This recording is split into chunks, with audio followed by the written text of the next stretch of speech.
The empty sleeve pinned against Samuel Kincaid's chest flapped in the Arizona wind like a surrender flag he never wanted to wave, and as he rode into Chloride in the spring of 1867, he figured this dusty mining town was as good a place as any to disappear from a world that no longer had use for a one-armed man. The war had been over for 2 years, but Samuel still felt like he was fighting it every morning when he woke and reached for things that weren't there anymore.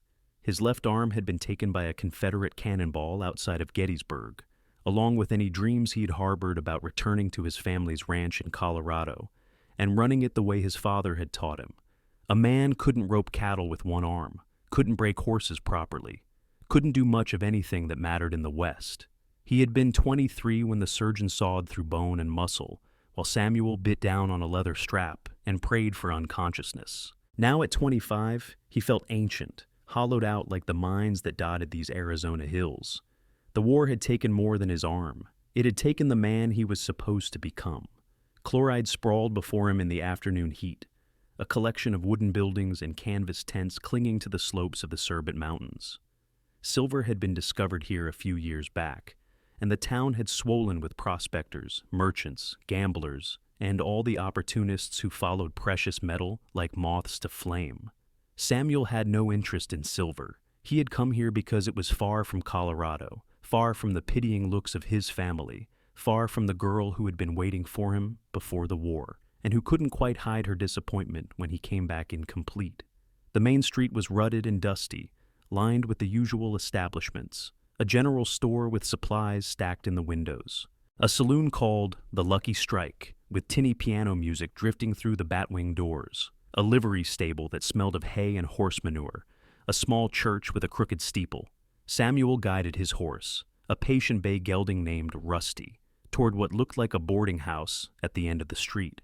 Before he reached it, a commotion drew his attention. A wagon had stopped in front of the general store, and a woman was struggling to lift a heavy crate from the back. She was slender, dressed in a simple dark blue dress, with her auburn hair pulled back in a practical bun. As Samuel watched, she managed to get the crate to the edge of the wagon bed, but it clearly weighed more than she could handle alone. 2 men stood nearby, watching her struggle without offering assistance. One of them said something Samuel couldn't hear, and both men laughed. The woman's back stiffened, but she didn't respond. She tried to angle the crate differently, and Samuel saw it was about to slip and crash to the ground. He urged Rusty forward without thinking, pulling up beside the wagon. "Madam, let me help you with that." She looked up, and Samuel saw a face that might have been beautiful if it weren't so drawn with exhaustion and something deeper. Grief, maybe, or the kind of weariness that came from carrying too much for too long. Her eyes were gray-green, like sage after rain, and they assessed him with a directness that was unusual in a woman. "Thank you, but I can manage," she said, her voice controlled but strained. The crate tilted dangerously. Samuel dismounted, moving quickly despite his missing arm. He had learned to compensate, to move his weight differently. "I can see that, madam, but there is no shame in accepting help when it is offered in good faith." For a moment he thought she might refuse anyway. Then she released her grip on the crate, and Samuel caught it with his right arm, bracing it against his body as he lowered it to the ground. It was heavier than he expected, and the impact jarred his shoulder, but he managed to set it down without dropping it. "You are kind," the woman said, and there was surprise in her voice, as if kindness was something she had forgotten existed. "Just practical, madam. That would have made quite a mess if it had fallen." Samuel straightened, conscious of his pinned sleeve, wondering if she had noticed yet. "Are there more?" he asked, nodding toward the wagon. "3 more, but I cannot ask you to—" She stopped, her eyes dropping to his left side, seeing what wasn't there. Her expression didn't change, which was a small mercy. No pity, no embarrassment, just acknowledgement. "I may only have 1 arm, madam, but it is a good strong one," Samuel said, hearing the edge in his own voice and regretting it. This woman had done nothing to deserve his bitterness. "I was not questioning your capability," she said quietly. "I was questioning my right to take more of your time when you clearly just arrived in town and likely have your own concerns to attend to." Samuel found himself studying her more closely. She was older than he had first thought, probably close to 30. There were fine lines at the corners of her eyes, and a sadness that seemed carved into her features. She wore no jewelry, but there was a pale band on her left ring finger where a wedding band had recently been removed. "My concerns can wait," he heard himself say. "I am Samuel Kincaid, and I would be glad to help you with these crates." She hesitated, then nodded. "Winifred Harper, I appreciate your assistance, Mr. Kincaid." The name was formal, almost old-fashioned, but it suited her. Together they unloaded the remaining crates, which were filled with tinned goods, flour, sugar, and other supplies. Samuel learned to brace the crates against his hip and use his right arm to guide them down, while Winifred steadied them from the other side. The two men who had been watching earlier had wandered off, probably disappointed that there would be no spectacle of dropped supplies to entertain them. When the last crate was stacked with the others on the wooden sidewalk in front of the store, Winifred wiped her hands on her apron and regarded Samuel with those steady gray-green eyes. "You have my thanks, Mr. Kincaid. If you will tell me where you are staying, I would like to repay your kindness with a meal. I run a boarding house just down the street. The sign says Harper House, though it is modest in size." "That was where I was headed before I saw you," Samuel admitted. "I am looking for a room, if you have one available." Something that might have been relief crossed her face. "I do. Business has been slow since the winter. Come inside, and I will show you what I have." She led him to a 2-story wooden building with a small porch and a hand-painted sign that read Harper House in neat letters. The building was clean and well-maintained, which was more than could be said for many of the structures in Chloride. Inside, it smelled of lemon oil and bread, wholesome scents that made Samuel unexpectedly homesick. "I have 3 rooms available," Winifred said, leading him up a narrow staircase. 2 overlook the street, and 1 faces the back, toward the mountains. It is quieter, but smaller. "I will take the one facing the mountains," Samuel said without hesitation. He had heard enough noise in the war to last him several lifetimes. The room was indeed small, with just enough space for a narrow bed, a washstand, a chair, and a small chest of drawers. But it was clean, the window let in good light, and when Samuel looked out, he could see the rugged peaks of the Curbots rising against the blue sky. It would do. It would more than do. "Meals are included in the rent," Winifred said. "Breakfast at 7, dinner at 6. If you need something in between, there is usually bread and preserves in the kitchen, and you are welcome to help yourself. The rent is $4 a week, paid in advance." Samuel reached into his pocket and counted out the money. When he handed it to her, their fingers brushed briefly, and he felt a small shock at the contact, as if something had passed between them. Winifred took the money and tucked it into her apron pocket. "Dinner will be ready in about an hour. There are 3 other boarders currently, a shopkeeper named Mr. Chen, who works at the general store, and 2 miners, the Porter brothers. They are rough men, but respectful enough. I run a quiet house, Mr. Kincaid, and I expect my boarders to do the same." "You will have no trouble from me, Mrs. Harper," Samuel assured her. "It is Miss Harper now," she said quietly. "I am a widow." "My condolences on your loss." She nodded, her expression carefully neutral. "I will leave you to get settled." She turned toward the door, then paused. "Mr. Kincaid, thank you again for your help with the supplies. It was kind of you, and kindness is not always easy to find in a mining town."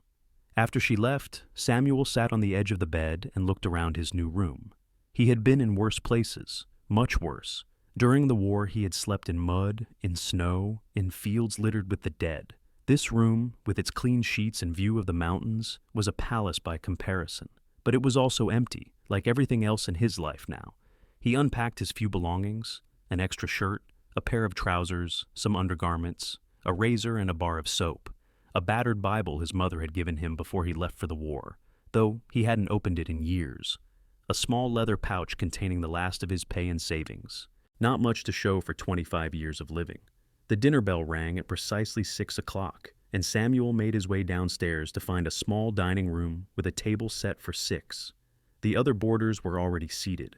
Mr. Chen was a middle-aged Chinese man with a quiet demeanor and intelligent eyes. The Porter brothers were in their 30s, sunburned and calloused from their work in the mines, with the kind of weathered faces that spoke of hard living. They looked Samuel over, their gazes lingering on his empty sleeve, but they said nothing.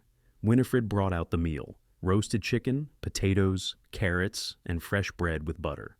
It was simple food, but it was well prepared and generous in portion. Samuel realized he hadn't eaten anything this good in months. "This is excellent, Miss Harper," Mr. Chen said in careful English. "Your cooking is always appreciated." Thank you, Mr. Chen. Winifred's voice was polite but distant, as if she were speaking from behind a wall. The younger Porter brother, whose name Samuel learned was Jack, helped himself to a second piece of chicken. Any news from town, Miss Harper? Heard there was some trouble at the Lucky Strike last night. I would not know, Winifred said coolly. I do not frequent saloons. Jack grinned unabashed. Course not, madam. Just thought you might have heard something. The older brother, Tom, elbowed him. Leave the lady alone. She does not need to hear about every drunk who pulls a knife. Conversation drifted to mining, to silver prices, to weather. Samuel ate in silence, content to listen. He learned that the Porter brothers had been working a claim for 6 months with modest success. Mr. Chen sent most of his earnings back to family in San Francisco. Winifred Harper had been running the boarding house for about a year. After dinner, Samuel helped carry the dishes to the kitchen, earning a surprised look from Winifred. You do not need to do that, Mr. Kincaid. You are a paying guest. I was raised to help when I can, Samuel said. One arm does not exempt me from basic courtesy. He saw something shift in her expression, a slight softening. Then I thank you. It is not often that men think about the work that goes into keeping a household. They washed the dishes together in comfortable silence, Winifred washing while Samuel dried one-handed, balancing the plates carefully. Through the kitchen window, the last light of day was fading from the mountains, turning them purple and gold. How long have you been in Chloride? Samuel asked. 1 year and 2 months, Winifred said. My husband died in the winter of '65. He was a miner. There was a collapse. After he passed, I sold our claim and used the money to buy this building. I needed something to occupy my time, and I know how to cook and clean. That must have been difficult, starting over alone. Everything is difficult, Winifred said matter-of-factly. But some things must be done regardless of their difficulty. I assume you learned that in the war. Samuel set down the plate he was drying and looked at her. How did you know I was in the war? You have that look, she said simply. My husband had it too, though he fought for the Confederacy. He never spoke much about what he saw, but I could see it in his eyes. The same haunted quality I see in yours. It should have offended him, that observation. Instead, Samuel found it strangely relieving to be seen so clearly by someone who didn't flinch from the truth. I was at Gettysburg, he said, and several other places I would rather forget. But you cannot forget. No, I cannot. Winifred handed him the last plate. Well, Mr. Kincaid, perhaps Chloride will be a place where the past matters less than the present. It is not much of a town, but it has one virtue. Nobody here cares very much about who you were before you arrived. Over the following days, Samuel settled into a routine. He would wake early, unable to break the habit of military hours, and sit by his window watching the sunrise paint the mountains in shades of orange and pink. He would eat breakfast with the other boarders, then spend his days exploring Chloride and the surrounding area. The town was busy in a chaotic way, with miners coming and going, merchants hawking their wares, and the constant sounds of construction as new buildings went up. Samuel avoided the crowds when he could, preferring to walk the outskirts of town or ride Rusty into the hills.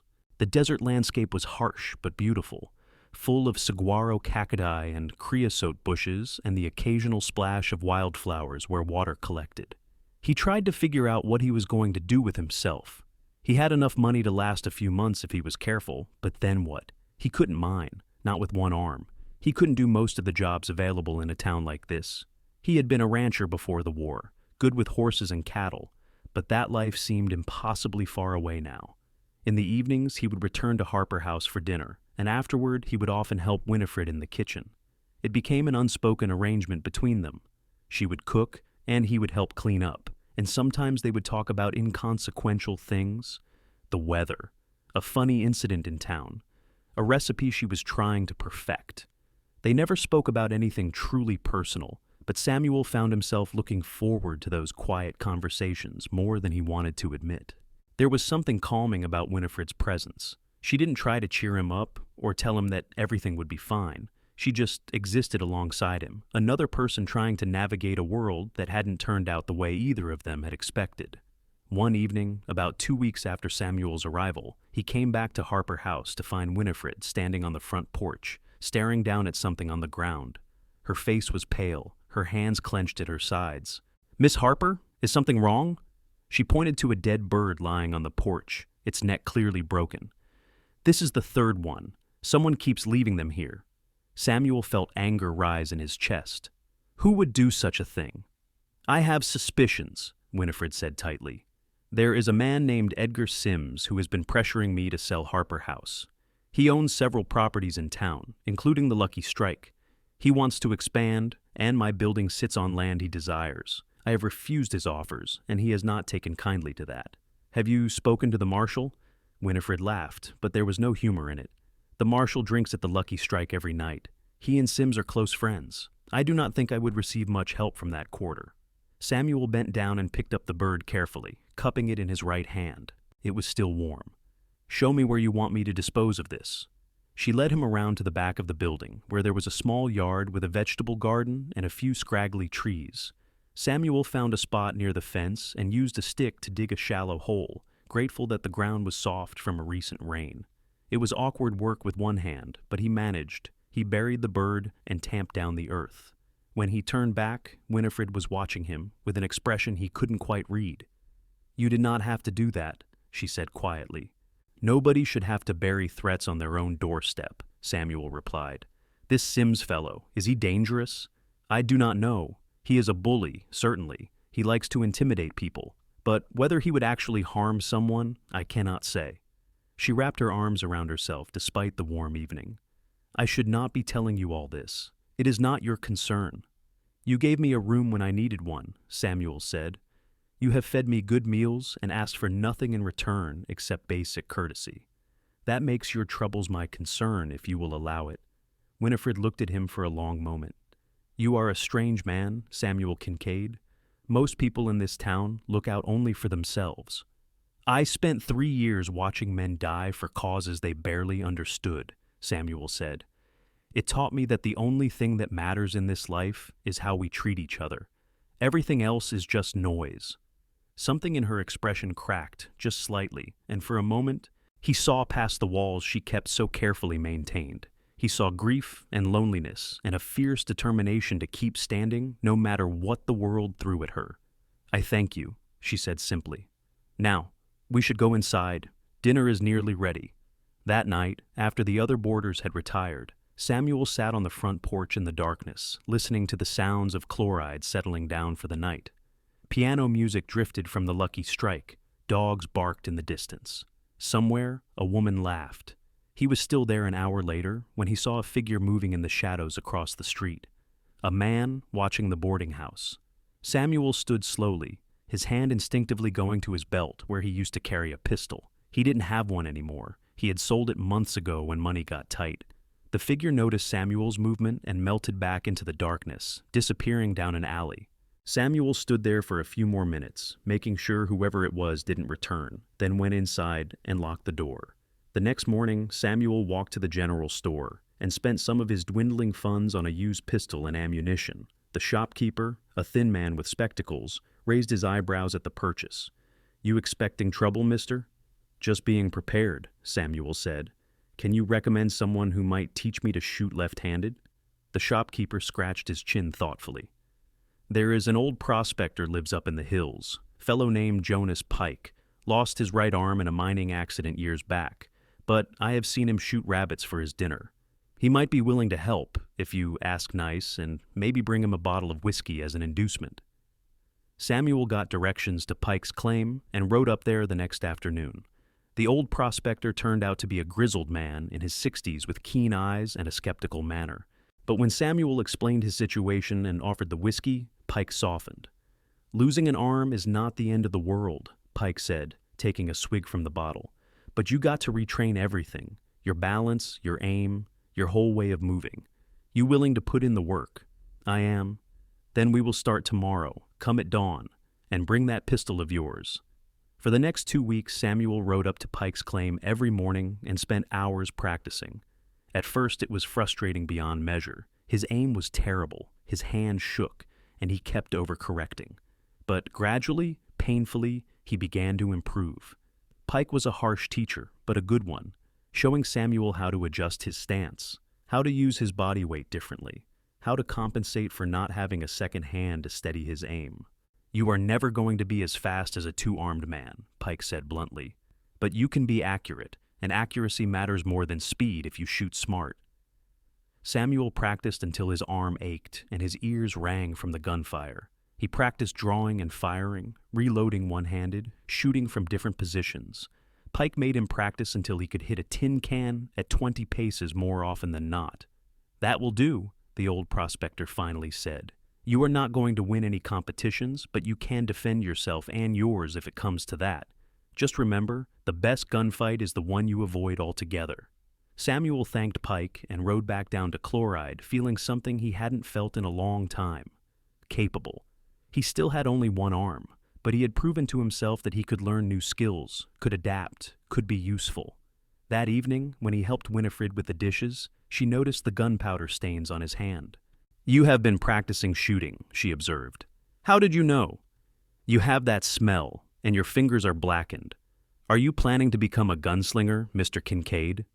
There was a slight tease in her voice, the first hint of levity he had heard from her. Samuel found himself smiling. "No, madam, but I figure it does not hurt to be prepared, especially with the kind of attention your property has been receiving." Her expression grew serious. "You should not be getting involved in my troubles. Edgar Sims is not someone to trifle with." "Then maybe it is time someone stood up to him," Samuel said. "Bullies tend to back down when they meet resistance." "Or they escalate," Winifred said quietly.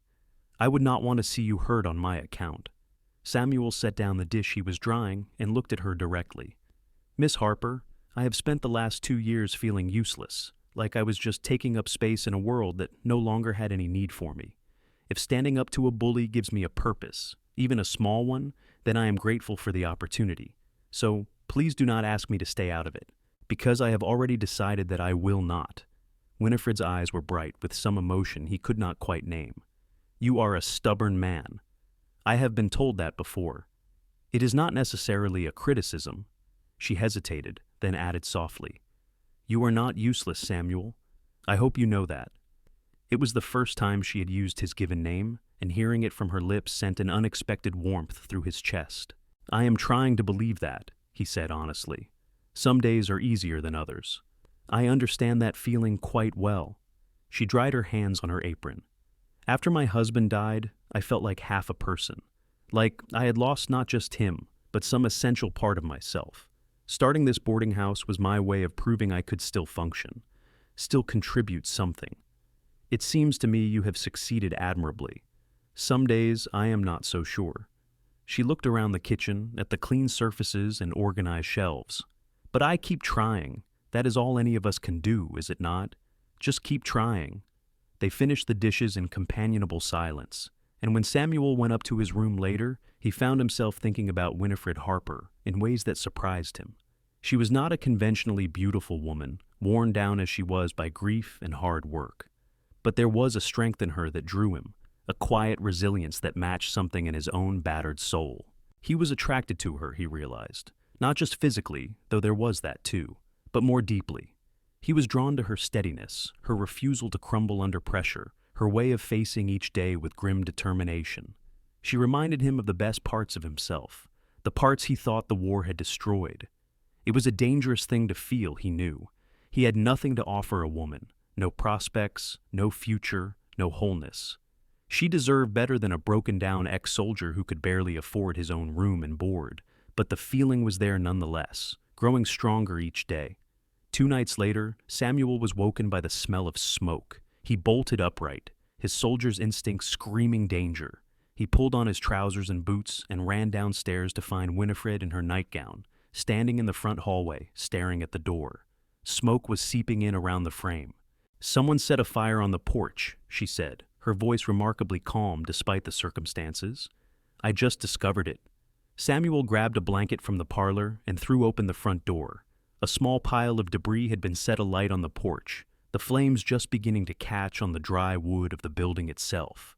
He beat at the fire with the blanket, smothering the flames while Winifred ran to the kitchen and returned with a bucket of water. Between them, they extinguished the fire before it could spread. The porch was scorched and blackened, but the structure was intact. Samuel stamped on the last few embers, his heart pounding, rage coursing through his veins. "That is it," he said grimly. "This ends now." "What are you going to do?" Winifred asked.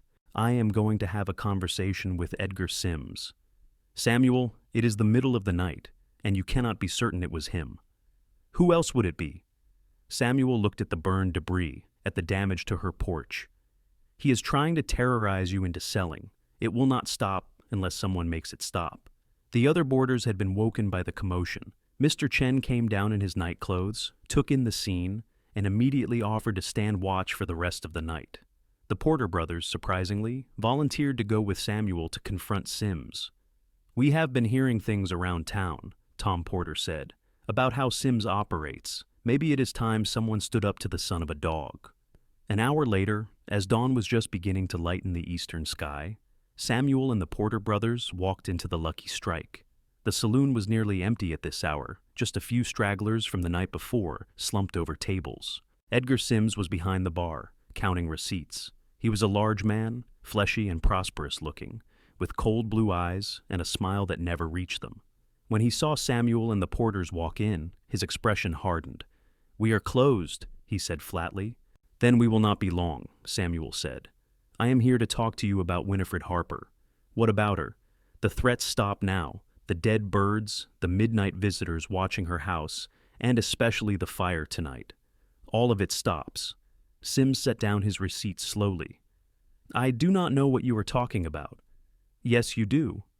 Samuel walked closer to the bar, acutely aware of the pistol at his hip, hoping he would not have to use it. You want her property, and you are trying to scare her into selling, but it ends here. If anything else happens to Miss Harper or her boarding house, I will come back, and we will have a much less pleasant conversation. Sims laughed, but there was no amusement in it. You are threatening me? A one-armed drifter who has been in town all of 5 minutes? Do you have any idea who you are dealing with? A bully who hides behind intimidation because he is too cowardly to face honest opposition, Samuel said calmly. That is who I am dealing with. Sims's face flushed red. Get out of my saloon before I have you thrown out. I am going, but you heard what I said. Leave Miss Harper alone. They left the Lucky Strike with Sims glaring daggers at their backs. Outside, Tom Porter let out a long breath. Well, that could have gone worse. At least nobody got shot. It is not over, Samuel said. Men like Sims do not back down easily. No, but at least he knows she has people willing to stand with her now, Jack Porter said. That might make him think twice. They walked back to Harper House as the town was beginning to wake up. Winifred was waiting on the damaged porch, still in her nightgown, with a shawl wrapped around her shoulders. When she saw them approaching, relief flooded her face. You are all right, she said, and Samuel realized she had been genuinely worried. We are fine.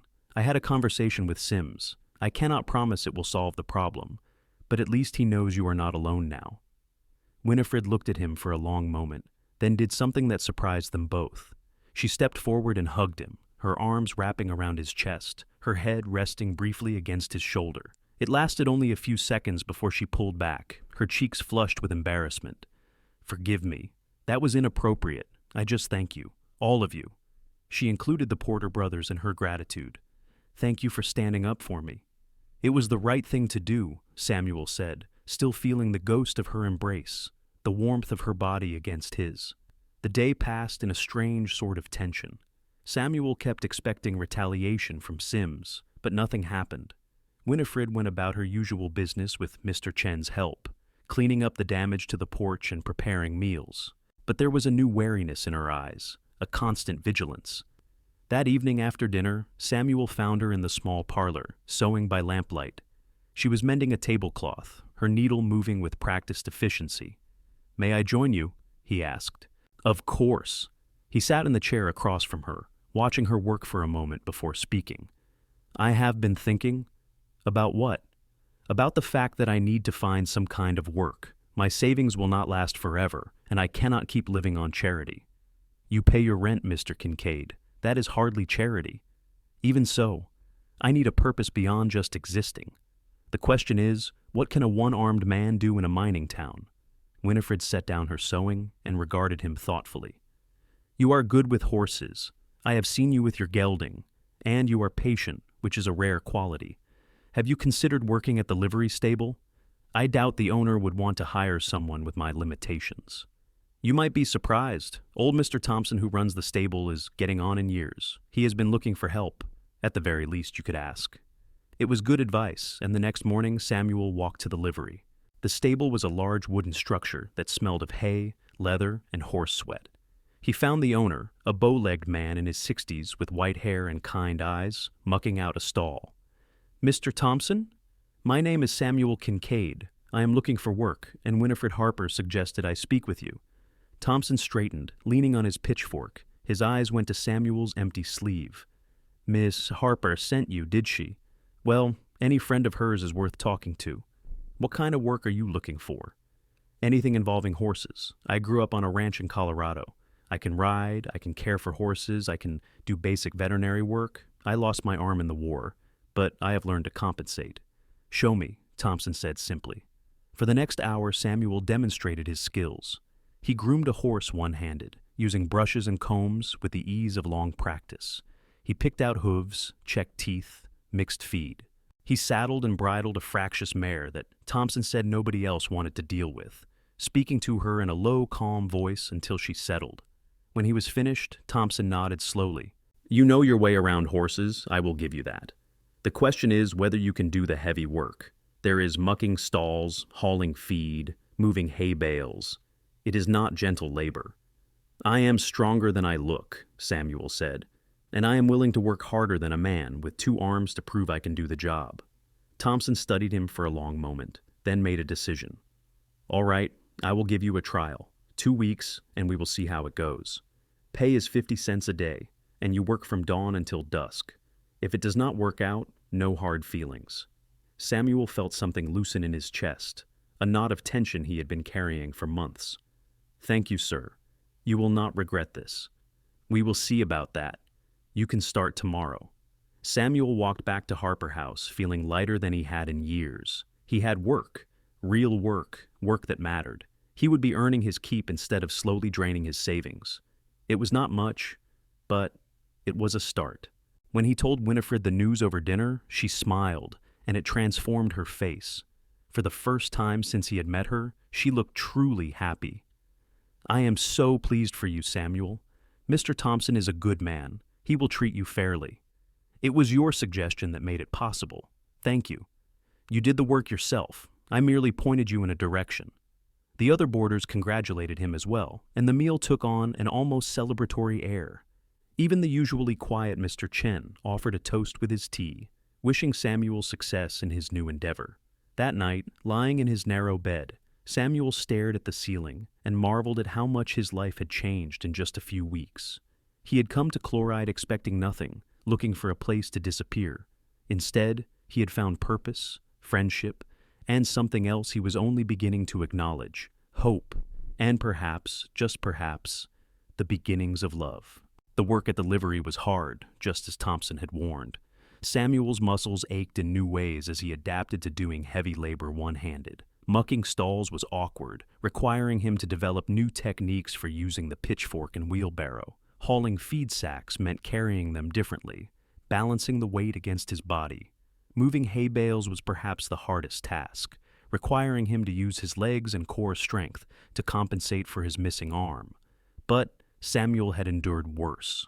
Compared to marching 20 miles in the rain while carrying a rifle and full pack, compared to digging trenches in frozen ground, compared to the screaming chaos of battle, this work was manageable.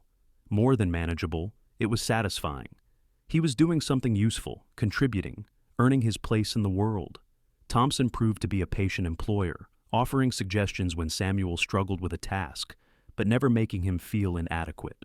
The old man had a lifetime of knowledge about horses, and he shared it generously, teaching Samuel things he had never learned growing up on his father's ranch.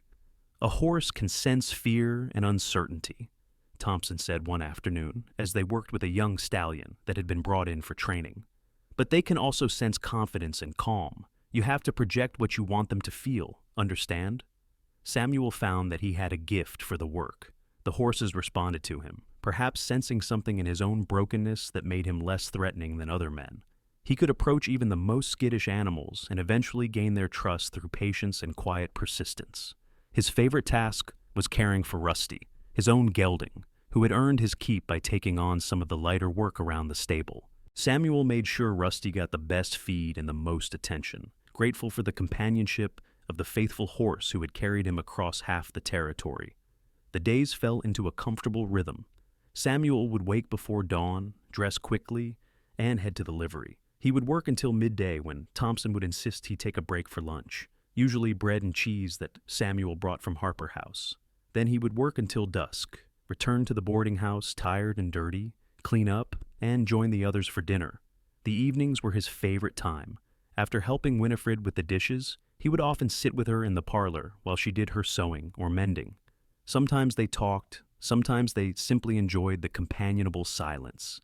Samuel found himself telling her things he had never told anyone, about the war, about losing his arm, about the dark months afterward when he had contemplated whether life was worth continuing.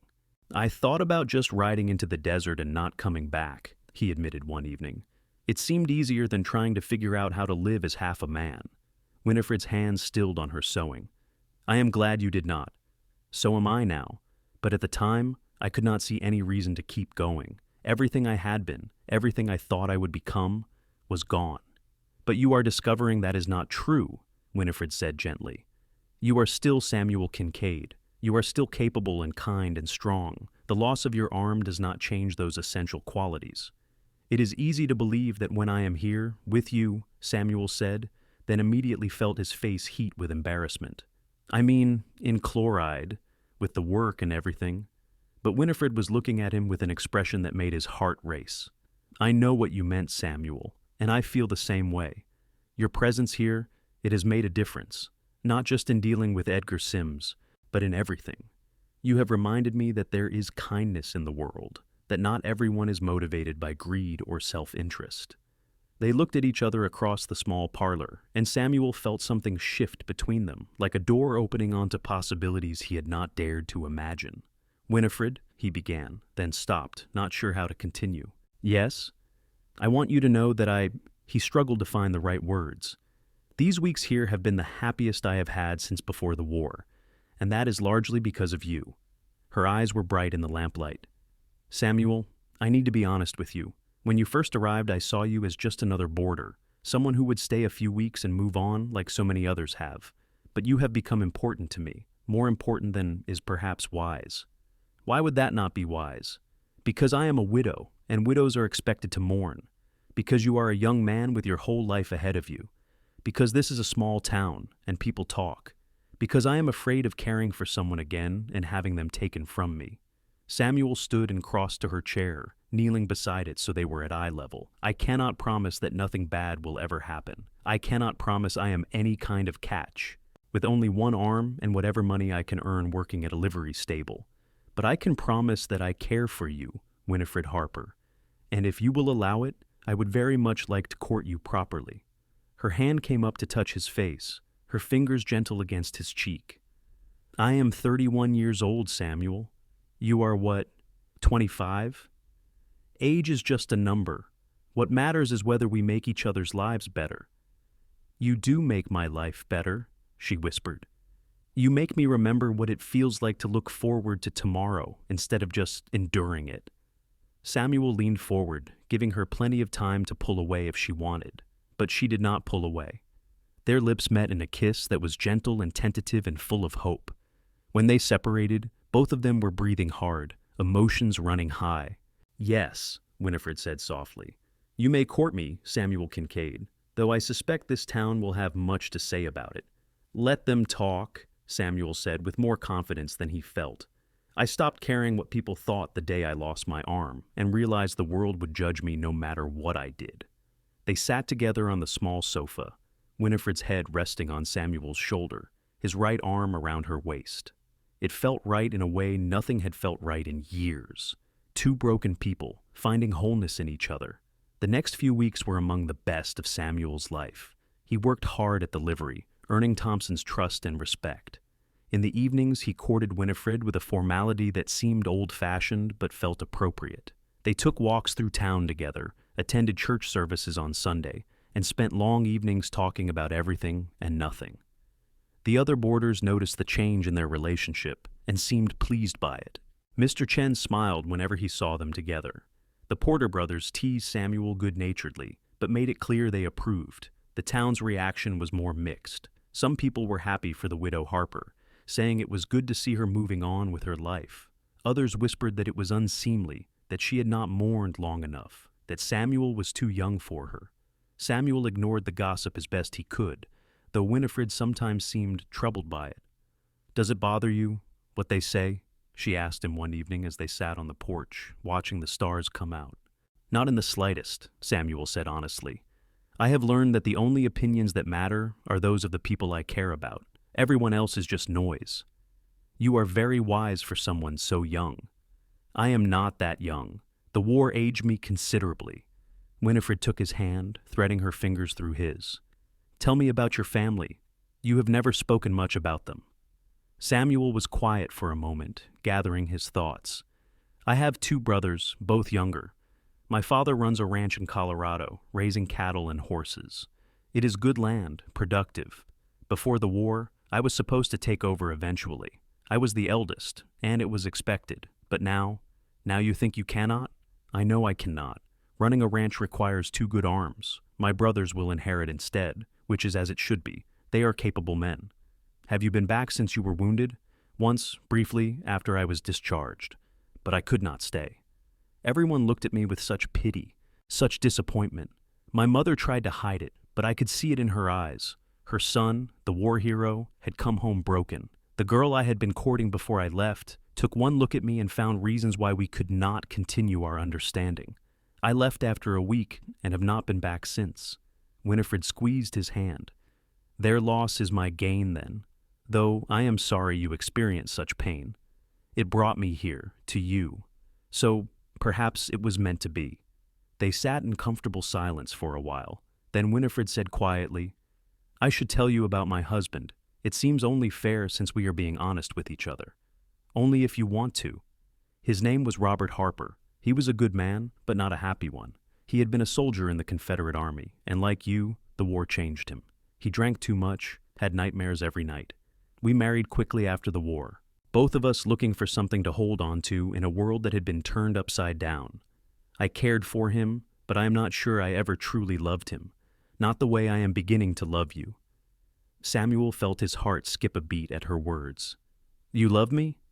"I am beginning to, yes. Is that foolish of me?" "No more foolish than me loving you back." They kissed again, longer this time, deeper, with a passion that surprised them both. When they separated, Winifred's eyes were dark with emotion. "We should be careful," she said breathlessly. "We are sitting on the front porch where anyone could see." "Then perhaps we should go inside." They stood and walked into the house, hands still clasped. The other boarders had retired for the evening, leaving the first floor empty. In the parlor, lit only by a single lamp, Samuel took Winifred in his arms and held her close, marveling at how perfectly she fit against him. "I never thought I would feel this way again," Winifred whispered against his chest. "After Robert died, I was certain I was meant to be alone, that I had used up my chance at happiness." "Life gives us second chances if we are brave enough to take them," Samuel said. "We just have to be willing to risk being hurt again." "Are you willing to take that risk?" "With you? Absolutely." They stood there for a long time, just holding each other, finding comfort and peace in the simple act of closeness. But not everything was peaceful. Edgar Sims had been quiet since the confrontation at the Lucky Strike, but Samuel did not trust the silence. Men like Sims did not forget perceived slights, and Samuel had humiliated him in front of witnesses. Something was coming. Samuel could feel it in his bones. He was proven right a week later. He returned to Harper House after work to find Winifred pale and shaken, holding a piece of paper. "What is it?" "A notice from the town council," she said, her voice tight. "They are claiming that Harper House does not meet certain standards for boarding establishments. They are threatening to shut me down unless I make expensive improvements within 30 days. New floors, new roof, new plumbing. It would cost hundreds of dollars, money I do not have." Samuel took the notice and read it carefully. The demands were excessive and clearly designed to be impossible to meet. "This is Sims's doing. He must have used his influence with the council." "Of course it is his doing, but that does not change the fact that I cannot afford these improvements. If I am shut down, I will lose everything. I will have to sell, probably to Sims for a fraction of what the property is worth. Samuel felt rage building in his chest. We will fight this.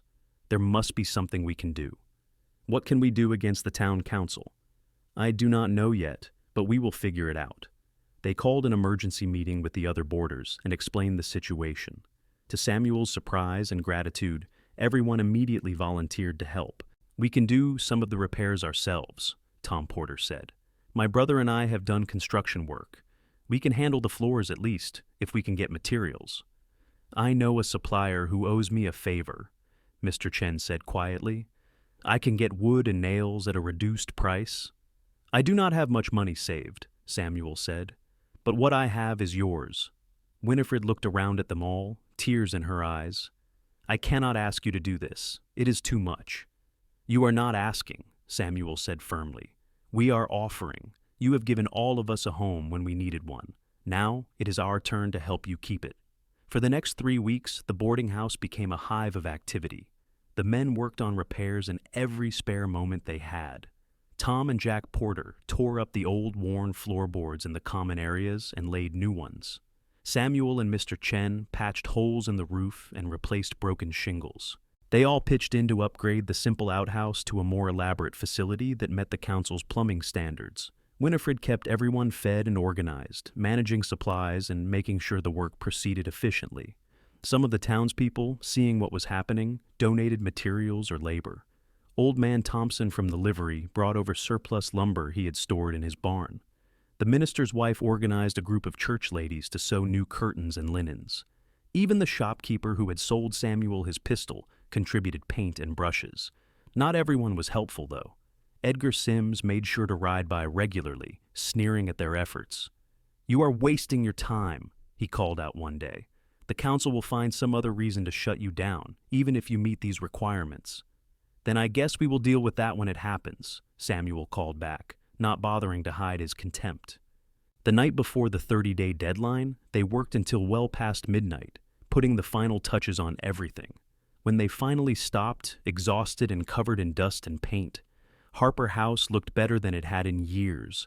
The floors gleamed, the roof was solid, the new plumbing facilities were fully functional. We did it, Winifred said, looking around in wonder. I cannot believe we actually did it. You did it, Samuel corrected, putting his arm around her waist. We just helped. The next morning, a delegation from the town council came to inspect the property. They walked through every room, examined every repair, looking for any excuse to condemn the building, but there was nothing to find. The work had been done properly, meeting or exceeding every requirement they had set. The head councilman, a pompous man named Willoughby, who was clearly in Sims's pocket, looked deeply disappointed. Well, he said grudgingly, it appears you have met the standards, for now. We will be back to inspect again in 6 months. You do that, Winifred said, with a calm dignity that made Samuel proud. You will find everything in order then as well.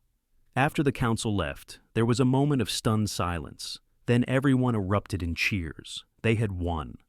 Against all odds, they had actually won. That evening, Winifred prepared a special celebratory dinner for everyone who had helped. The table was laden with roasted beef, potatoes, fresh vegetables from her garden, and an apple pie she had somehow found time to bake. The mood was jubilant, with laughter and conversation flowing freely. After dinner, Samuel and Winifred walked outside to look at the stars. The night was cool and clear, with the Milky Way stretched across the sky like a river of light. I need to tell you something, Samuel said, taking Winifred's hands in his. These past months with you have been the happiest of my life. You have given me hope when I had none, purpose when I felt useless, love when I thought I was unlovable.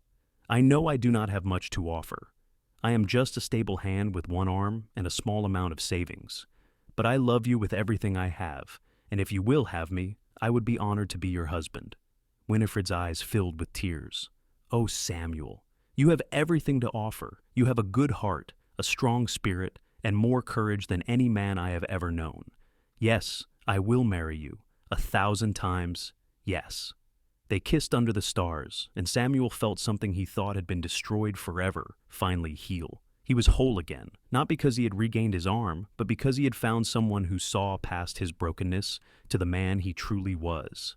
They were married a month later, in the small church with the crooked steeple. The ceremony was simple but heartfelt, with Mr. Chen and the Porter brothers as witnesses and most of the town in attendance. Even old Thompson closed the livery for the afternoon to be there. Only Edgar Sims and his cronies were notably absent. But Samuel found he did not care. Their opinion no longer mattered. Winifred wore a simple blue dress that matched her eyes, and Samuel wore his best shirt and trousers. The minister, a kind man named Reverend Walsh, performed the ceremony with genuine warmth. "Marriage is not about being perfect," he said during the service. "It is about two imperfect people choosing to face life together, supporting each other through trials and celebrating together in times of joy." Samuel and Winifred understand this better than most, for they have both known loss and hardship, but they have also found hope in each other, and that hope is the foundation of a strong marriage. When Samuel slipped the simple gold band onto Winifred's finger, his hand was steady. When she did the same for him, her eyes were bright with happiness. They kissed as husband and wife, and the small church erupted in applause. The reception was held at Harper House, which Winifred insisted on keeping even though she was now married. "This is my business, my livelihood," she explained to Samuel. "I do not want to give it up just because I have a husband." "I would never ask you to," Samuel assured her. "In fact, I was hoping we could run it together. I have some ideas about expanding, maybe adding a small stable out back for boarders who have horses." "That is a wonderful idea," Winifred said, kissing him. "We make a good team." And they did. Over the following months, Samuel and Winifred worked together to improve Harper House. Samuel built a small stable behind the building, which proved popular with travelers passing through Chloride. He continued working at Thompson's livery during the day, but he also helped Winifred with the boarding house in the mornings and evenings. They moved into the largest bedroom together, and Samuel learned the joys of waking up beside someone he loved. Winifred was affectionate and passionate, surprising him with her warmth. They would lie awake late into the night, talking about their dreams for the future, making plans, simply enjoying the comfort of each other's presence. Edgar Sims tried to cause trouble a few more times. There were additional inspections, complaints to the marshal about noise violations that did not exist, and attempts to spread rumors about Winifred's character. But the community of Chloride had largely turned against Sims, seeing him for the bully he was. His efforts to harass the Kincaids failed to gain traction. Eventually, Sims seemed to accept defeat. His attention turned to other ventures, other properties he could acquire. Samuel remained vigilant, but as months passed without incident, he began to relax, to believe that perhaps they had truly won. Winter came to Chloride, bringing cold nights and occasional snow to the mountains. Samuel and Winifred spent the evenings by the fire in their private sitting room, reading or talking or simply holding hands. Their love had deepened from the passionate rush of new romance into something more stable and enduring. One evening in late January, Winifred made an announcement over dinner. Her cheeks were flushed, her eyes bright with a mixture of excitement and nervousness. "I have some news," she said, her hand finding Samuel's under the table. "We are going to have a baby." Samuel felt his heart stop, then start again with a fierce joy. Truly? Truly, the baby should arrive in late summer. The other boarders, who had become like family, cheered and congratulated them. Mr. Chen presented them with a beautiful silk cloth he said was for good luck. The Porter brothers offered to build a crib. Even old Thompson, when he heard the news the next day, gruffly announced that Samuel would be getting a raise because a man with a family needed more money. The pregnancy progressed smoothly. Winifred continued running the boarding house with Samuel's help, though he took over more of the heavy work as her belly swelled. He found himself filled with a nervous excitement he had never experienced before. He was going to be a father. This broken, incomplete man was going to have a child. "What if I cannot do it properly?" he asked Winifred one night as they lay in bed, his hand resting on her rounded stomach, feeling the baby kick. "What if I am not enough?" "You are more than enough," Winifred assured him. "You are kind and patient and loving. Those are the qualities that matter in a father, not how many arms he has. But there will be things I cannot do. I cannot hold the baby and open a door at the same time. I cannot." Winifred placed her finger on his lips, silencing him. "We will figure it out together, Samuel. That is what marriage is about. We help each other with the things we cannot do alone. Besides, I have only 2 arms myself, and I will need your help constantly. We will muddle through, just like every other new parent in the history of the world." Her confidence helped calm his fears, though the anxiety never completely disappeared. He found himself watching fathers in town, noticing how they held their children, how they played with them, storing away knowledge for when his own child arrived. Spring came again to Chloride, the desert blooming with unexpected color. Wildflowers carpeted the hills, and the air was sweet with their fragrance. Winifred's pregnancy was in its final months, and she had grown large and uncomfortable, but remained in good spirits. Samuel had taken to reading to her in the evenings, everything from newspapers to novels to passages from the Bible. She would sit in her rocking chair, hands resting on her belly, eyes closed, listening to the sound of his voice. These were peaceful moments, full of contentment. One afternoon in August, Winifred's water broke while she was preparing dinner.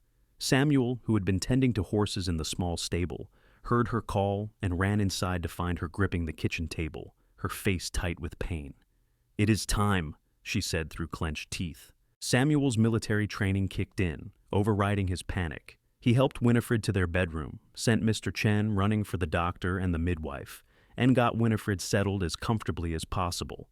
The Porter brothers discreetly made themselves scarce, heading to the saloon to wait out the birth in the time-honored tradition of nervous men throughout history.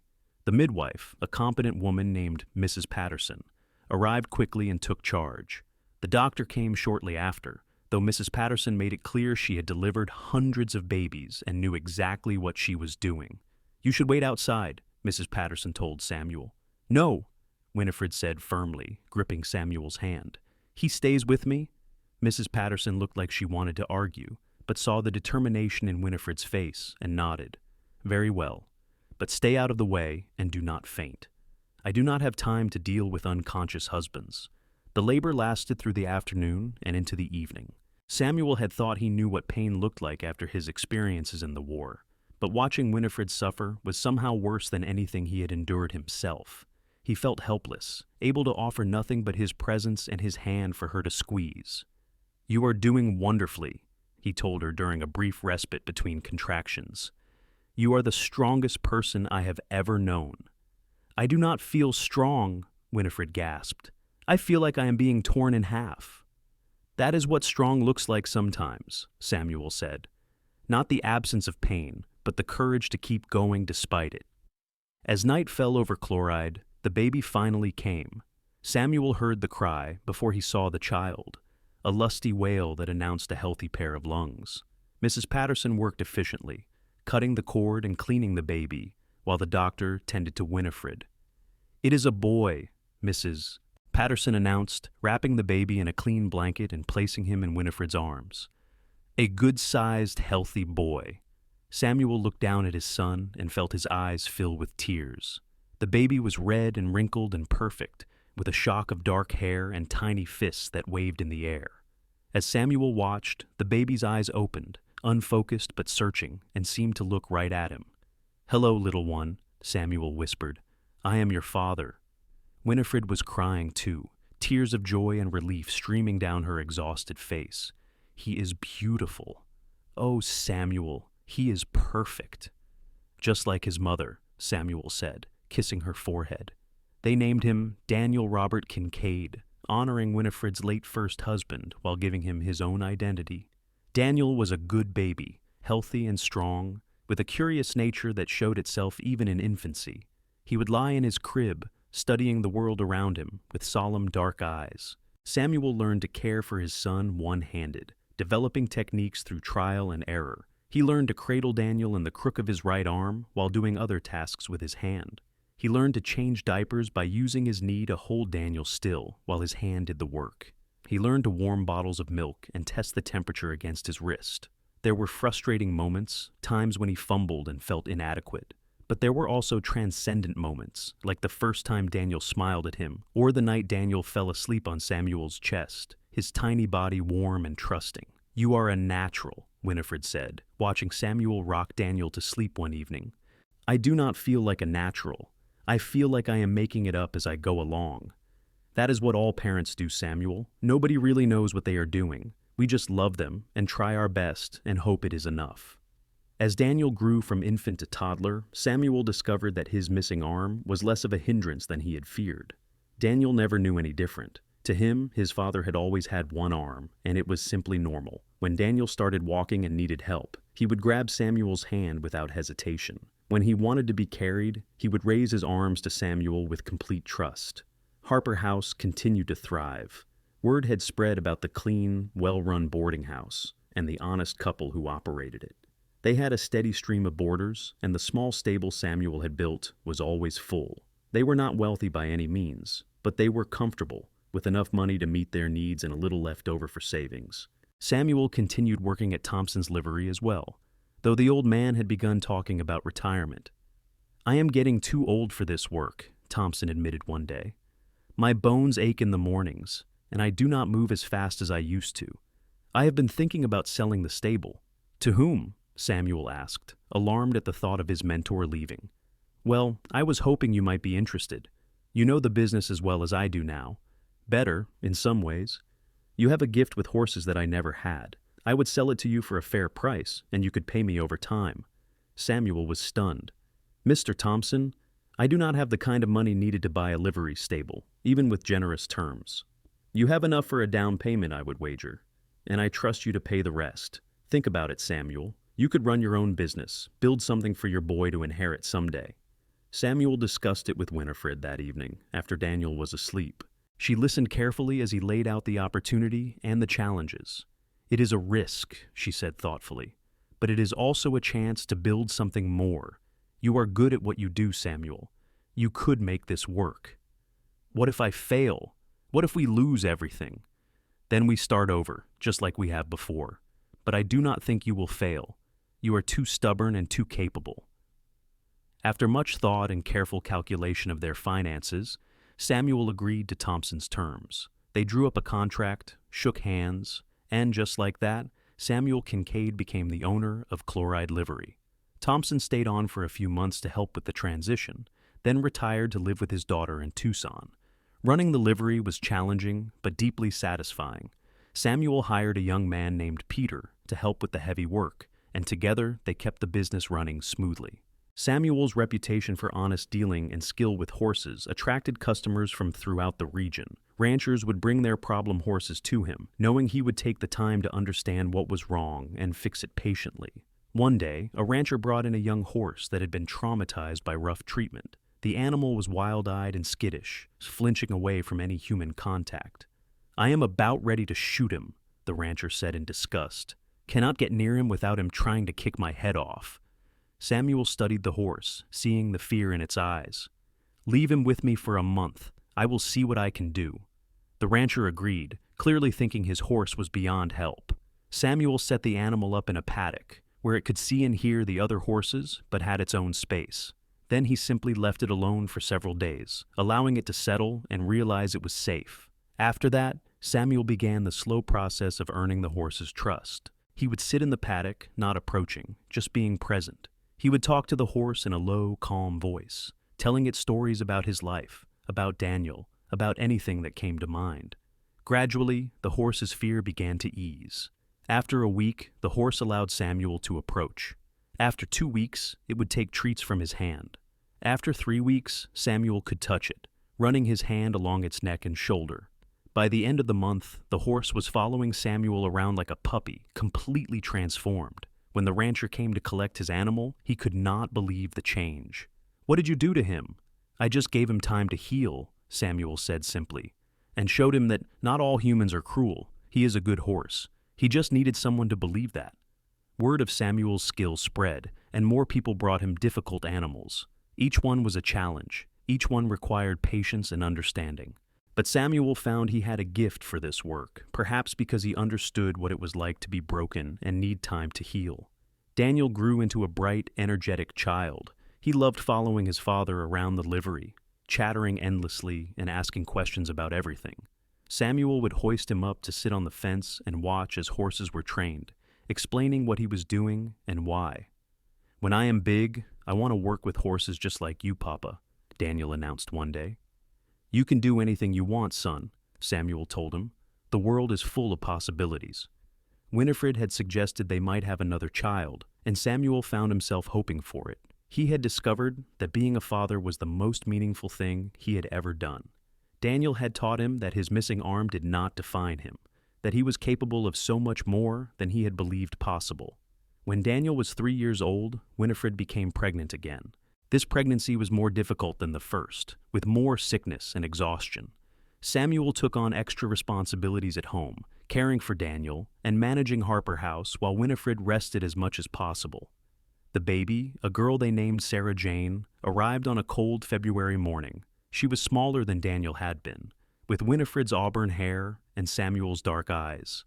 Daniel was fascinated by his baby sister, wanting to help with everything and constantly asking when she would be big enough to play with him. "It will be a while yet, Danny boy," Samuel said, ruffling his son's hair. "But when she is bigger, I know you will be the best big brother in the whole territory." Life settled into a new rhythm with 2 children. The household was busier, noisier, more chaotic. But it was also fuller, richer, overflowing with the kind of love Samuel had never imagined he would have. Some nights, lying in bed with Winifred beside him and his children sleeping in the next room, he would marvel at how far he had come from that empty, hopeless man who had ridden into Chloride years ago. One evening, when Daniel was 7 and Sarah was 4, the family sat together in the parlor. Daniel was reading aloud from a children's book, his voice still uncertain on some of the words. Sarah was playing with a wooden horse Samuel had carved for her. Winifred was sewing, and Samuel was oiling a bridle that needed repair. "Papa," Daniel said, looking up from his book, "Tommy Johnson at school said that you are not as good at your job because you only have one arm. I told him he was wrong, but he said it was true." Samuel set down the bridle and regarded his son seriously. "What do you think, Daniel? Do you think I am not as good at my job?" Daniel considered the question with a child's earnest thoughtfulness. "I think you are very good at your job. Everyone says you are the best with horses in the whole county, so I do not think it matters about your arm." "You are right," Samuel said. "It does not matter. I lost my arm in the war, and yes, there are some things that are harder for me because of it. But I learned to adapt, to find new ways of doing things. The important thing is not whether we have all our parts, but whether we have the courage to keep trying even when things are difficult." "Is that what courage is?" Daniel asked. "Trying even when it is hard?" "That is exactly what courage is," Winifred said, speaking up from her sewing. "Your father is one of the bravest men I have ever known, not because he was a soldier, but because he never gave up on himself even when things seemed hopeless." Samuel felt his throat tighten with emotion. After all these years, hearing those words from his wife still moved him deeply. That night, after the children were asleep, Samuel and Winifred stood on their porch looking at the stars, just as they had done so many times over the years. "Do you ever think about how different our lives might have been?" Winifred asked. "If you had not come to Chloride, if you had not helped me that first day with the supplies?" "Sometimes," Samuel admitted. "But I try not to dwell on what might have been. I am too grateful for what is." "I am grateful too. You gave me back my life, Samuel. After Robert died, I was just existing, going through the motions. You showed me that I could be happy again, that I could love again. You taught me that loss does not have to be the end of the story." "You did the same for me," Samuel said, pulling her close with his right arm.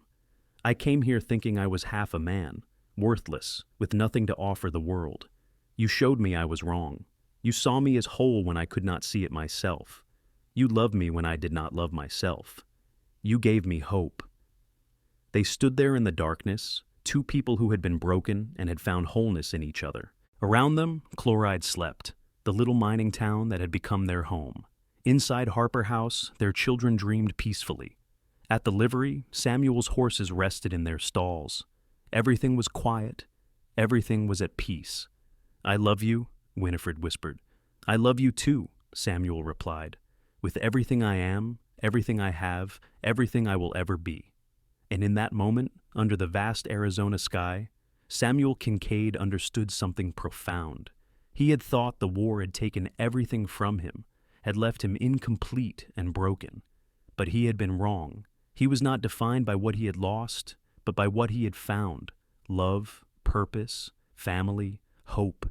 He was whole. Years continued to pass in Chloride, each one bringing its own joys and challenges. Samuel's livery became the most successful business of its kind in the region. His reputation for skill and honesty brought customers from as far away as Kingman and Prescott. He hired additional help as the business grew, training young men in the art of working with horses, passing on the knowledge Thompson had given him. Harper House remained a popular boarding establishment. Winifred proved to be not just an excellent cook and housekeeper, but also a savvy businesswoman. She managed the finances carefully, invested in improvements, and maintained standards that made Harper House the preferred lodging for respectable travelers passing through Chloride. Daniel grew into a serious, thoughtful boy who shared his father's love of horses. By the time he was 10, he was working alongside Samuel at the livery, learning everything his father could teach him. Samuel made sure his son understood that he had choices in life, that he could choose any path he wished, but Daniel insisted that he wanted to follow in his father's footsteps. Sarah was different from her brother, more adventurous and less interested in animals. She loved books and learning, spending hours reading everything she could get her hands on. Winifred taught her at home, as there was no proper school in Chloride yet, and Sarah proved to be a brilliant student. She talked about becoming a teacher someday, helping other children learn to read and write. Edgar Sims eventually left Chloride, his influence waning as the town grew and his bullying tactics became less effective. Samuel heard he had moved to California to try his luck in other ventures. Good riddance, Samuel thought, though he was careful not to say so in front of the children. He wanted them to learn that hatred only poisoned the hater, and that forgiveness was a strength, not a weakness. When Daniel was 12 and Sarah was 9, Winifred announced that she was pregnant again. The pregnancy was unexpected but welcomed. At 39, Winifred was older than most women having babies, and the pregnancy was harder on her body than the previous ones had been. Samuel worried constantly, making her rest as much as possible, taking on even more of the household responsibilities.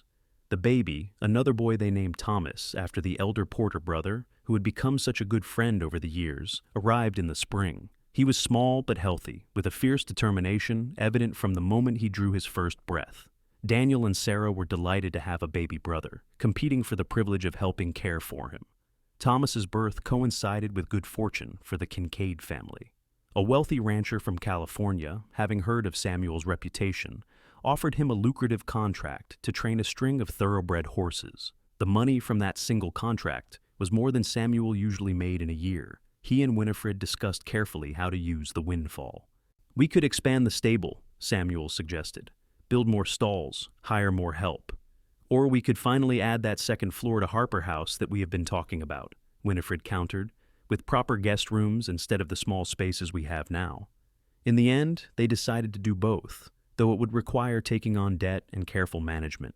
The construction took most of the summer, but when it was complete, they had a significantly expanded boarding house with 8 comfortable guest rooms and a livery stable that could accommodate twice as many horses as before. The gamble paid off. More guests meant more income. More stable space meant Samuel could take on more training contracts.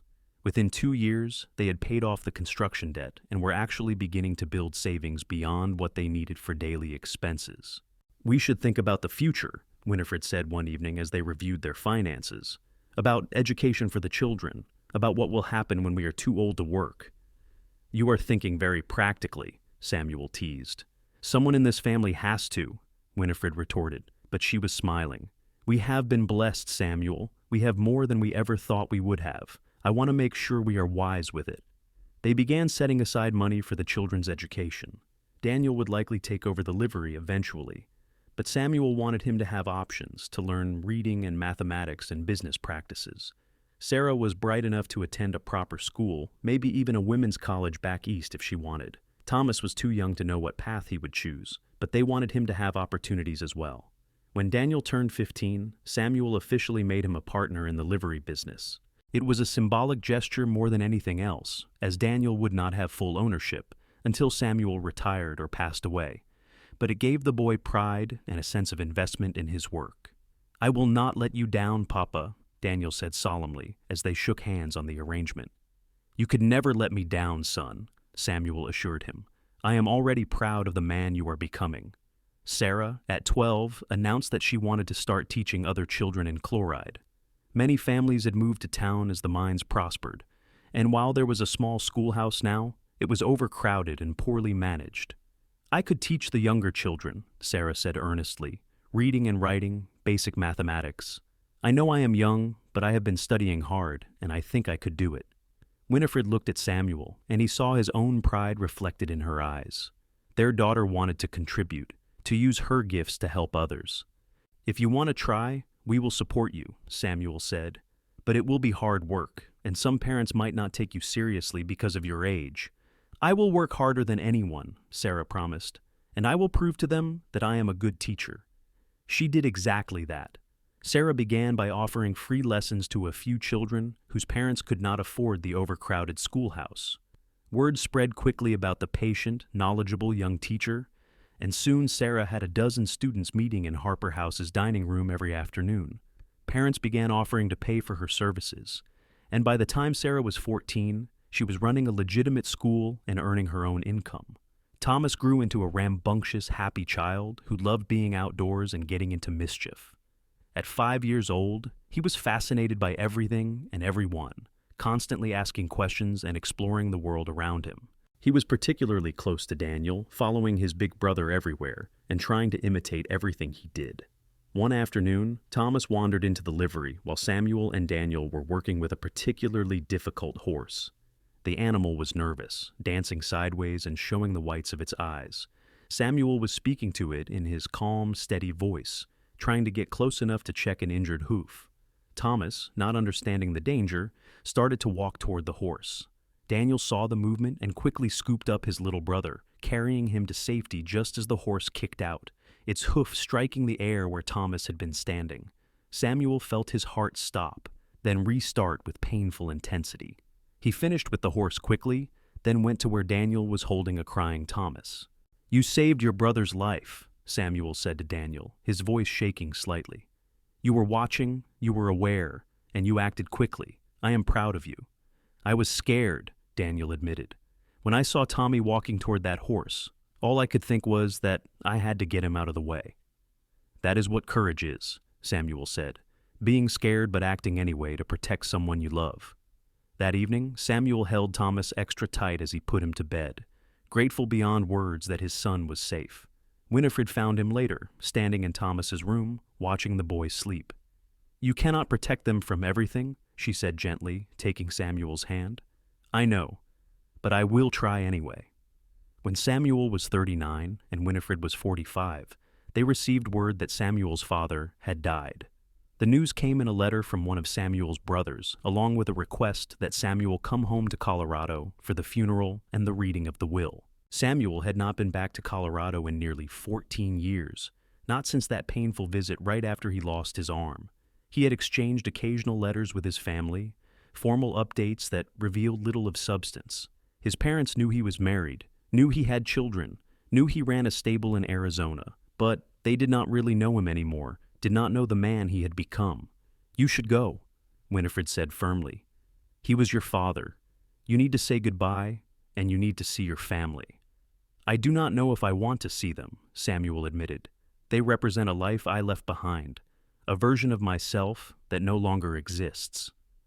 "Then show them who you have become," Winifred said. "Show them the successful businessman, the loving husband, the devoted father. Show them that you did not just survive, you thrived." Samuel made the journey to Colorado with Winifred and the children.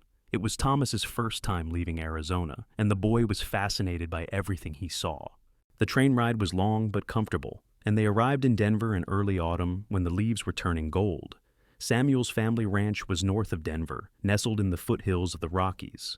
As they approached in a hired wagon, Samuel felt his chest tighten with complicated emotions. The ranch looked exactly as he remembered it. The big house, the barns, the corrals filled with horses and cattle.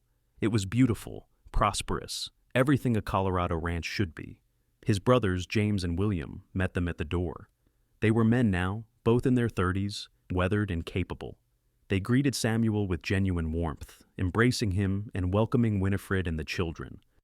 "It is good to see you, Samuel," James said. "It has been too long." His mother was older, grayer, but her eyes were still sharp and assessing. She looked at Samuel for a long moment, and he braced himself for disappointment or pity. Instead, she smiled. "You look well, Samuel. Life has treated you kindly." "It has," Samuel agreed. "I have been very fortunate." The funeral was held the next day, a somber affair attended by everyone in the county who had known Thomas Kincaid. Samuel's father had been a respected man, and the church was packed. During the service, Samuel found himself remembering the good times, the lessons his father had taught him about horses and ranching, the pride in his father's eyes when Samuel had enlisted to fight for the Union. That evening, the family gathered for the reading of the will. The lawyer, a dried-up old man who had known the Kincaids for decades, read through the document in a monotone voice. The ranch and its operations would go to James and William, to be split equally between them. That was as expected. But then the lawyer read a final provision. "To my eldest son, Samuel, I leave my personal savings, amounting to $3,000, with the hope that he will use it to continue building the life he has chosen. I regret that I did not better understand his path, but I am proud of the man reports tell me he has become." Samuel felt tears prick his eyes. $3,000 was a substantial sum, more money than he had ever possessed at one time. But more than that, the words touched him deeply. His father had been proud of him after all. That night, Samuel and his brothers sat up late, drinking whiskey and talking. They filled each other in on their lives, on the years they had been apart.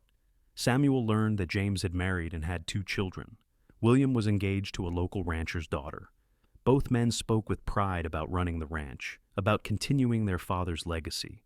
"Do you ever regret leaving?" James asked. "Do you ever wish you had stayed and worked the ranch with us?" Samuel thought about the question carefully. "No," he said honestly. "I loved this place, and I loved the work, but losing my arm meant I could not do the things required here. I had to find a different path, and I am glad I did. I have a good life in Arizona, a family I love, work that fulfills me. I do not think I would have found those things if I had stayed." "We are glad you found your place," William said, "and we would like to meet your family better, to be part of each other's lives again." Before they left Colorado, Samuel took Winifred and the children on a tour of the ranch. He showed them where he had grown up, the barn where he had learned to handle horses, the meadow where he had spent summer afternoons as a boy. Daniel was fascinated by everything, asking endless questions about ranching and cattle and the differences between Colorado and Arizona. "It is beautiful here," Winifred said as they stood looking at the mountains. "I understand why it was hard for you to leave." "It was hard," Samuel admitted, "but leaving brought me to you, and I would not change that for anything." They returned to Chloride with renewed purpose and the windfall from Samuel's inheritance. They invested some of the money in expanding the livery stable further, adding a second building specifically for training difficult horses. They put money aside for the children's futures, and they donated a portion to help build a proper schoolhouse for Chloride, so Sarah would have a real classroom to teach in. Life continued its pleasant rhythm. Daniel grew into a skilled horseman, eventually surpassing even Samuel in some ways. Sarah's school flourished, and she became known throughout the territory as an excellent teacher. Thomas developed a passion for mechanical things, taking apart and reassembling anything he could get his hands on, talking about how he wanted to learn about engines and machinery when he was older. Samuel and Winifred aged gracefully together, their love deepening with each passing year. On their 15th anniversary, Samuel gave Winifred a beautiful pendant he had commissioned from a silversmith in Prescott, a piece crafted from Arizona silver in the shape of a heart. 15 years, Winifred said wonderingly as he fastened it around her neck. "Sometimes it feels like we just met yesterday. Other times it feels like we have been together forever." "Forever is not long enough," Samuel said, kissing her. "I love you more now than I did the day we married, and I will love you more tomorrow than I do today." "You are a romantic, Samuel Kincaid," Winifred teased. "Only with you," he replied. One spring evening, when Samuel was 43, he sat on the porch of Harper House, watching the sunset paint the mountains in shades of gold and purple. Daniel, now 21, was engaged to a sweet girl from town and would be married in the summer. Sarah, at 18, had been offered a position at a prestigious girls' school in San Francisco, but was still deciding whether to take it. Thomas, at 13, was full of energy and dreams, talking about going to study engineering someday. Winifred came out and sat beside Samuel, taking his hand as she had done countless times over the years. "What are you thinking about?" she asked. "About how lucky I am," Samuel said. When I rode into Chloride all those years ago, I thought my life was over. I thought I was broken beyond repair, useless, with nothing to offer the world. I was wrong about all of it. You were never broken, Winifred said firmly. You were wounded, yes. You had lost something important. But your essential self, your character, and your heart, those were always intact. You just needed someone to help you see it. You saved my life, Samuel said simply. And you saved mine, Winifred countered. We saved each other, Samuel. That is what love does. It sees us when we cannot see ourselves. It reminds us of who we really are when we have forgotten. It gives us the courage to keep going when everything seems hopeless. Samuel pulled her closer, marveling as always at how perfectly she fit against him. They sat there in comfortable silence, watching the stars come out one by one, surrounded by everything they had built together. The livery stable with its string of horses, Harper House with its comfortable rooms and steady stream of guests, their 3 children, healthy and happy and pursuing their own dreams, a community that respected them, a life full of purpose and meaning. Samuel thought about the man he had been when he first arrived in Chloride, bitter, hopeless, convinced that missing an arm meant he was incomplete. He thought about all the things he had accomplished since then, all the challenges he had overcome, all the love he had given and received. He was whole. Not because he had regrown his arm, not because he had somehow become the man he was before the war. He was whole because he had learned that wholeness was not about physical completeness. It was about living with purpose, loving with all your heart, contributing something meaningful to the world. Winifred had taught him that. This remarkable woman who had been drowning in her own grief when they met, who had somehow found the strength to reach out to a broken stranger and show him that life could still be beautiful. "Thank you," Samuel said softly. "For what?" "For everything. For seeing me, for loving me, for building this life with me, for showing me I could still be whole." Winifred turned and kissed him, a kiss that held 15 years of love and partnership and shared struggle and triumph. "You were always whole, my love," she whispered. "You just needed to believe it." And there, under the vast Arizona sky, in the town where they had both found their second chances, Samuel Kincaid finally completely believed it.